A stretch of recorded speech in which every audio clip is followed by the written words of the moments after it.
Ayon po sa Pag-asa, mahinang habagat o southwesterlies nakakaapekto ngayon sa kanlurang bahagi ng bansa.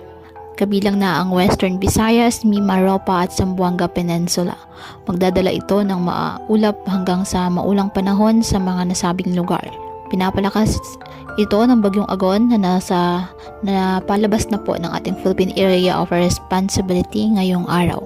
Nakakaapekto rin ito sa Metro Manila na makakaasa naman ng paminsan-minsang pag-ulan, kabilang na ang Central Luzon, Calabarzon at Southern Luzon. Samantala, isang cloud cluster ang binabantayan naman sa may South China Sea at patuloy na imomonitor ang magiging development po ng nasabing cloud cluster. Sa ngayon, ang bagyong Agon ay inaasahang lalabas ng ating Philippine Area of Responsibility.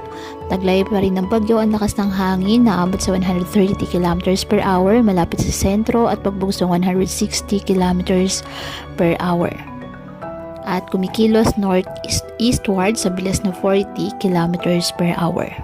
Kaya patuloy pa rin po natin na pag-iingat ang ating mga kababayan sa banta po ng mga posibilidad ng pagbaha at pagguho ng lupa, lalo na kapag may malalakas na ulan.